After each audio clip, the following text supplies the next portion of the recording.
Assalamualaikum, kali ini kita mau jalan-jalan ke Ayah Angek Kotek. Kira-kira apa aja ya yang ada di Ayah Angek Kotek ini? Yuk simak videonya sampai akhir. Lokasinya berada di Jalan Padang Panjang Bukit Tinggi, lebih tepatnya di atas Ayah Badarun kalau dari arah Padang Panjang.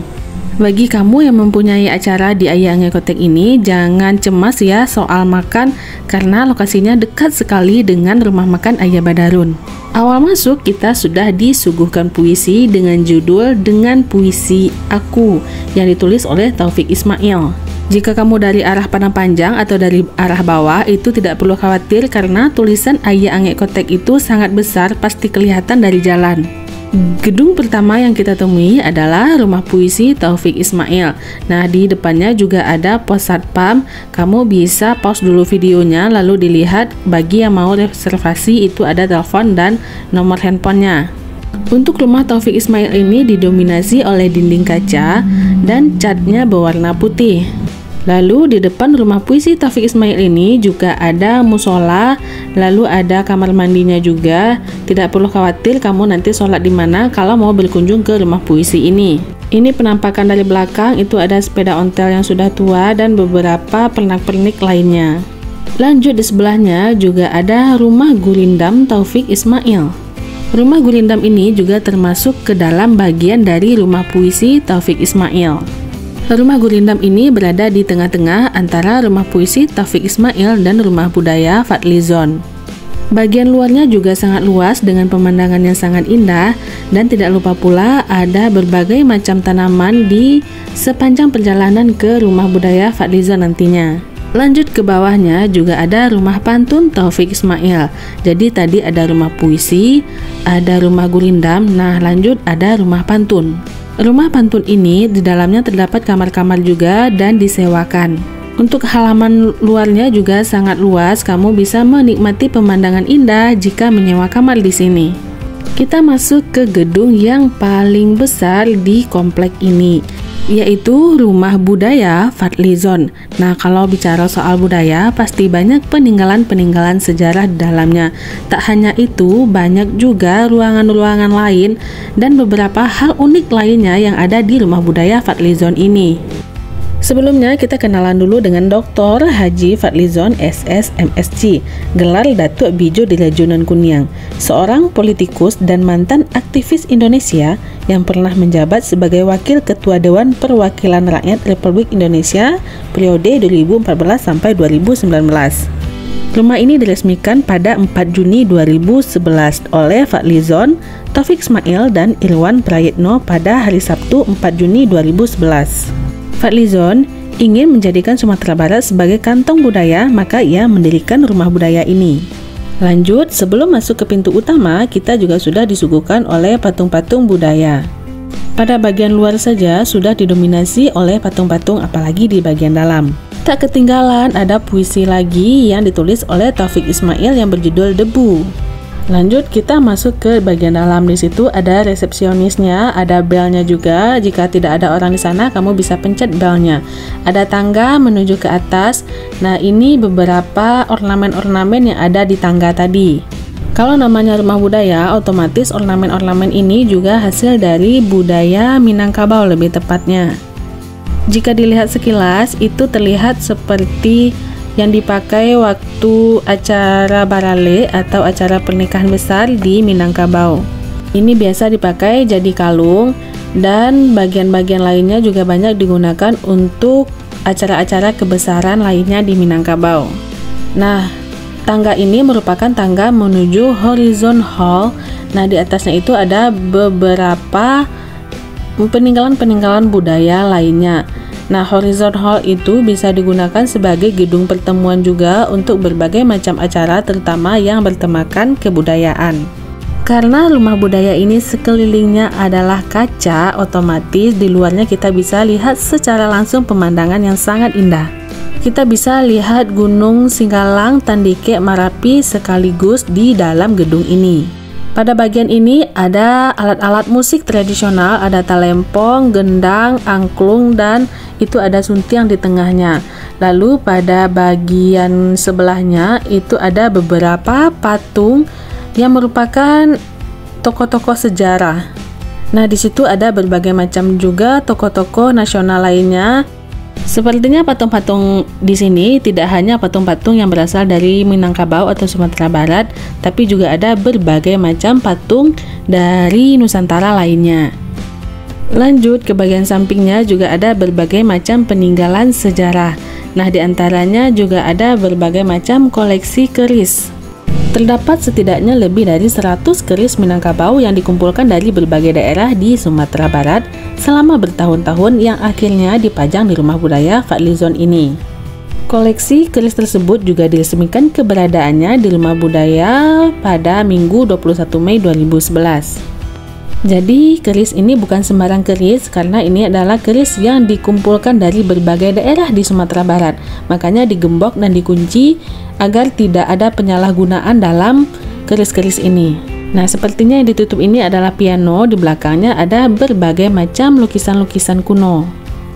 Nah, jika kamu mempunyai sebuah pertemuan-pertemuan yang terutama tentang kebudayaan, kamu bisa menyewa gedung ini. Kamu bisa lihat Horizon Hall ini sangat luas, ada meja dan kursinya. Dijamin kamu bakalan nyaman, apalagi pemandangan indah di sampingnya. Setelah ke atas, kita ke bawah lagi. Nah, di bagian depan ini kamu sudah disambut dengan fosil kerbau berusia 2 juta tahun yang lalu. Ini asli ya. Dan kalau urusan makan dan minum, kamu tidak perlu khawatir. Di sini ada kaki langit yang menyediakan beberapa menu di dalamnya. Nah, untuk menunya bisa kamu lihat sendiri, ada makanan dan minumannya juga. Jadi kalau ke sini kamu juga tidak perlu khawatir ya tentang urusan makan dan minum, karena restoran kaki langit ini menyediakan berbagai macam makanan dan minuman juga. Di setiap dinding itu pasti ada puisi. Puisinya ada Rumah Budaya Fadlizon 1, Rumah Budaya Fadlizon 2, sampai Rumah Budaya Fadlizon 3. Sepertinya Rumah Budaya ini juga merupakan museum ya, karena di dalamnya itu juga banyak beberapa peninggalan-peninggalan sejarah lainnya. Nah, di atas ada keris, di bawahnya juga ada keris. Lalu di atasnya juga ada peninggalan-peninggalan sejarah lainnya yang dibingkai oleh bingkai kaca agar tetap terawat dan tidak rusak. Sepertinya kalau kesini bawa anak kecil, kamu harus lebih hati-hati ya, karena banyak barang-barang yang mudah pecah dan beberapa barang-barang peninggalan sejarah lainnya. Paling bagus itu bawa anak usia sekolahan ya ke sini, karena bisa mempelajari budaya-budaya Nusantara, terutama budaya Minangkabau. Selain peninggalan-peninggalan sejarah ini, ada pula fosil-fosil kayu yang telah menjadi batu yang diletakkan di Rumah Budaya ini.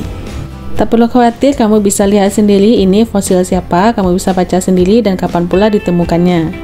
Kalau lobi pasti ada ruang tunggu. Ruang tunggunya sangat nyaman dan ini beberapa suntiang-suntiang lama yang dipajang di sini.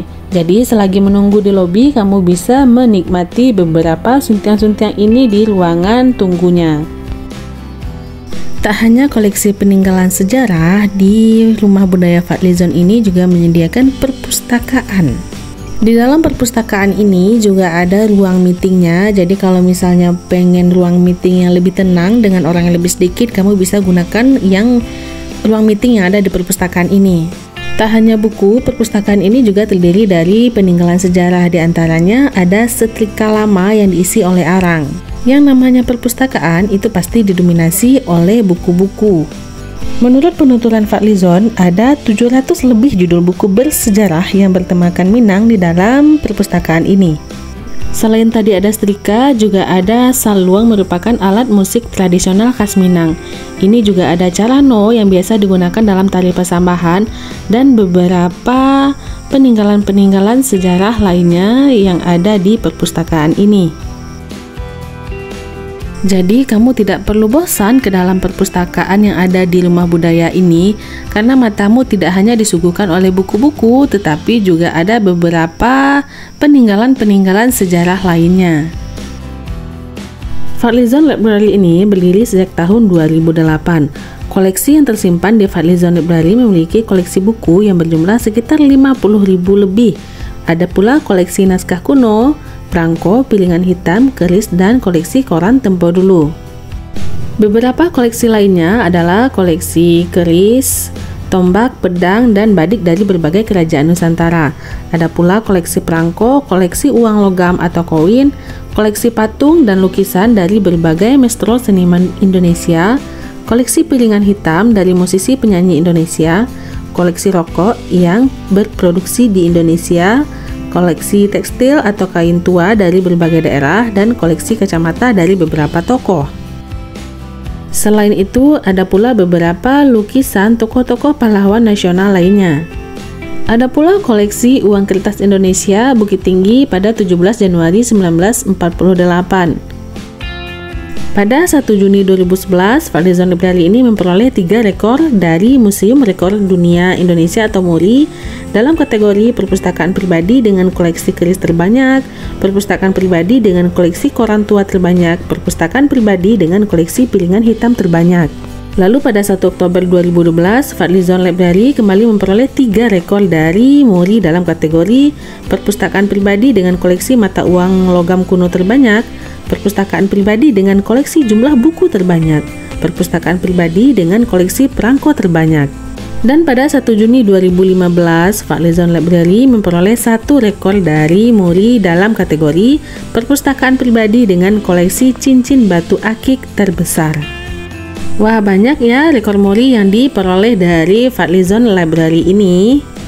Fadlizon mendirikan Fadlizon Library ini sebagai sebuah tempat mengkoleksi berbagai jenis buku dan berbagai ilmu pengetahuan kepada masyarakat luas. Seperti pemikiran perpustakaan pada biasanya, itu pasti terdiri dari beberapa buku dan buku lagi. Nah, tapi di sini juga banyak hal-hal menarik lainnya. Nah, itu juga ada tokoh nasional lainnya, Buya Hamka, dan beberapa pahlawan Indonesia lainnya. Jadi selain membaca buku di sini, kamu juga bisa mempelajari tentang kebudayaan-kebudayaan yang ada di Indonesia dan mengetahui tokoh-tokoh nasional lainnya. Tak lupa pula ada alat musik talempong yang ada di dalam perpustakaan ini. Selain talempong juga ada beberapa alat musik lainnya. Pada bagian Horizon Hall kita juga telah melihat patung-patung. Nah, di sini di dalam perpustakaan ini kamu juga bisa melihat patung-patung lainnya. Setelah selesai explore ke bagian perpustakaan, selanjutnya kita keluar lagi pada bagian lobby atau pada ruang tunggu dari Ayaang Ekotek.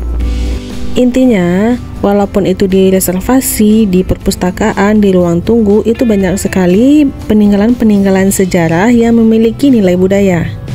Bahkan kotak tisu pun itu terlihat sangat cantik jika didampingi oleh guci-guci di sampingnya.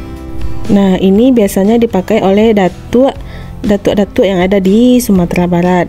Ini juga ada keris-keris yang dikumpulkan dari berbagai wilayah di Sumatera Barat.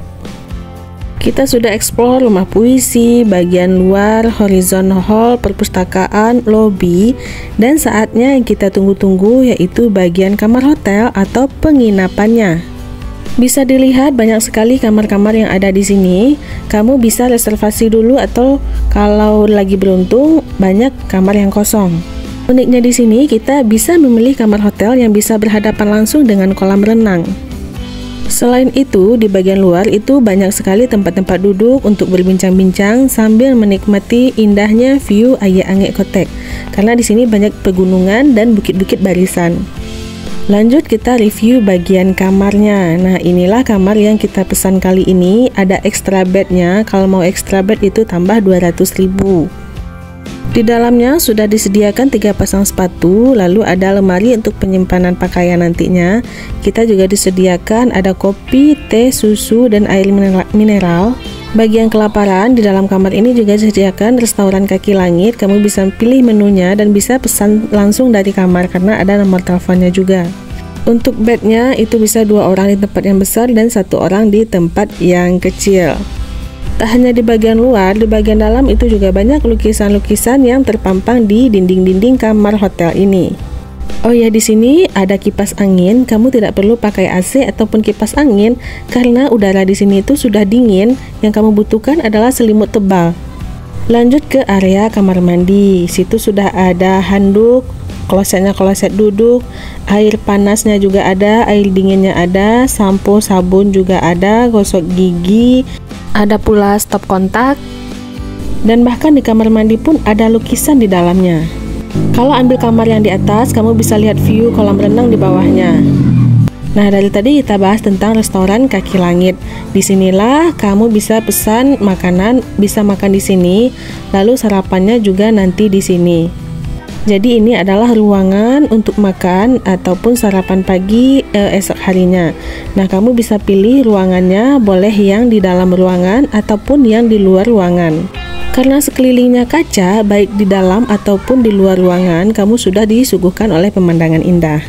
Lanjut ke area yang paling dicari oleh anak-anak, yaitu kolam renang. Kolam renangnya itu ada bagian yang dalam, juga ada bagian yang dangkal. Jadi bebas ya, kalau mau bawa anak, mau balita maupun anak-anak, semuanya disediakan di kolam renang ini. Nah, ini view dari tangga, itu tadi kita sudah explore ke bagian dalam ayangnya. Nah, pada bagian belakangnya itu ada taman bermain anak-anak juga. Ini view dari atas. Jika kamu ambil kamar yang mountain view ya, kalau nggak salah, bisa dilihat di bagian belakangnya ada pemandangan gunung-gunung, bukit barisan, dan area pertanian. Kamar di bagian belakang ini juga ada patung-patung pahlawan. Di samping patungnya itu juga ada puisi-puisi yang ditulis oleh Fadlizon. Lalu ada ayunan, perosotan, dan area bebas bermain di lapangan ini.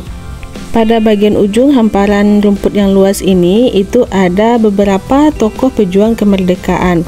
Kalau di zoom lagi, itu kalau nggak salah ada Soekarno, Hatta, dan beberapa tokoh kemerdekaan lainnya. Pemandangan di sini kita bisa lihat ada pegunungan, pertanian, dan perkebunan. Pada bagian bawahnya itu juga ada lapangan bola. Jadi jika kamu bawa anak-anak, kamu bisa bermain di lapangan ini. Bisa main bola, ayunan, perosotan, bahkan bisa mandi-mandi juga di kolam renang depan. Intinya puaslah kalau bawa anak-anak ke sini. Tak hanya di rumah puisi, di museum, ataupun di bagian depan saja yang ada puisi. Di bagian belakang ini juga ada puisi. Karena ini diapit oleh beberapa gunung, makanya dibuatlah puisi tentang gunung oleh Taufik Ismail dan juga dipajang pada bagian koteknya. Penasaran dengan pemandangan malam hari? Ini pemandangannya sangat indah karena di antara gelap gulita itu ada cahaya-cahaya lampu dari jalanan dan lampu-lampu dari perkampungan. Udah keesokan harinya, kita sudah disediakan sarapan pagi. Awalnya sih mikirnya sarapannya bakal di restoran Kaki Langit, tapi alhamdulillah sarapan kali ini diantarkan ke kamar masing-masing. Sarapan kali ini adalah minas atau mie goreng nasi goreng dengan telur dan secangkir teh. Baiknya sarapan pagi ini emang di luar ruangan karena udaranya itu dingin, apalagi kita makan yang hangat-hangat. Sekiranya sudah cukup lengkap ya pembahasan tentang apa aja yang ada di Ayah Angek Kotek ini. Mulai dari pintu masuk sampai ke halaman belakangnya pun sudah kita bahas. Nah, saatnya kali ini kami bisa menentukan apakah ini kotek yang wajib kamu singgahi saat weekend dan membawa keluarga bersama. Setelah menghabiskan waktu 2 hari 1 malam di sini, saatnya kita pulang dan meninggalkan kenangan indah bersama keluarga.